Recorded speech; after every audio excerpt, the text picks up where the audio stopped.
I went down a rabbit hole, not of action, not of comedy, but of heartbreak. I watched the saddest movies ever made. Why? To feel. To understand why some stories don't just entertain us, they destroy us, rebuild us, and stay with us. Is what happened? Asterisk, I started with Grave of the Fireflies. If you've seen it, you already know. If you haven't, imagine this. 2 siblings in post-World War II Japan trying to survive and failing. No jump scares, no dramatic music, just quiet suffering. Beautiful animation telling an ugly truth.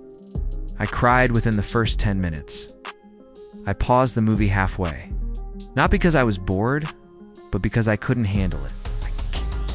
It didn't just show death, it showed what it means to lose everything and still try to smile for the person you love. That kind of sadness hits different.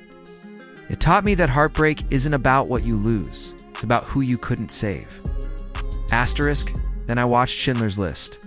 3 hours long. It's black and white, heavy from the very first frame. That little girl in the red coat? I can't. Forget her. No one can. The film doesn't try to manipulate your feelings. It just shows the truth. And sometimes, that truth is unbearable. It's not just sad, it's terrifying, because it happened, because it could happen again. After it ended, I sat in silence. No music, no scrolling, it's just silence. And I realized we cry because we care. And maybe that's the whole point of these films. Asterisk, next was the boy in the striped pajamas.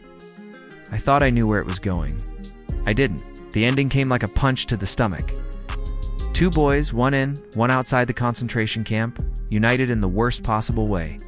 When the screen faded to black, I just stared. It wasn't just emotional, it was soul-shattering. I turned off the TV, left the room, and sat alone. I wasn't just sad, I was broken. Asterisk, then came a different kind of pain. I watched my girl. Coming-of-age story turned tragedy. When she runs into the funeral screaming, "Where are his glasses?" I broke. I've seen that clip 100 times in memes, but watching it in context, it hits like a train, then Requiem for a Dream. That movie isn't just sad, it's devastating. It's a warning. It strips away your defenses, grabs your heart, and shows you how easily dreams become nightmares. After that, I tried Manchester by the Sea. Casey Affleck, sitting at a kitchen table, unable to speak, unable to move, barely able to breathe. That's not acting, that's grief in its purest form.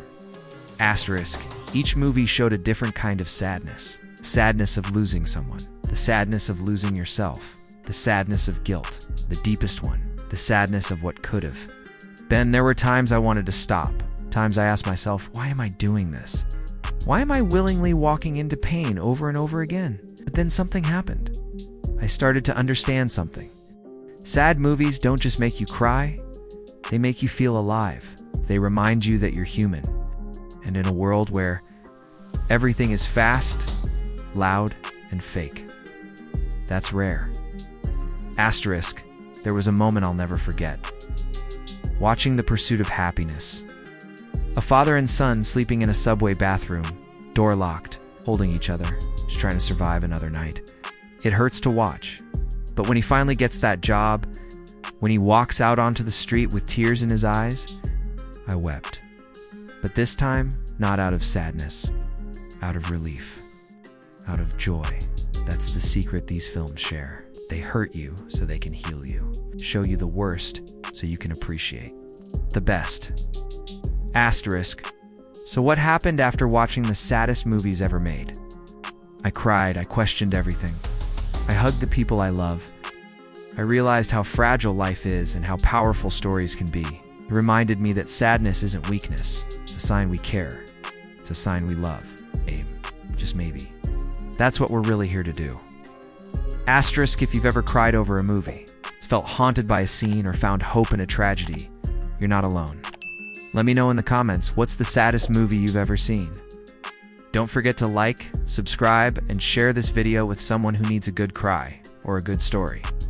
Thanks for watching. This was Emotion Unveiled. See you in the next one. Asterisk.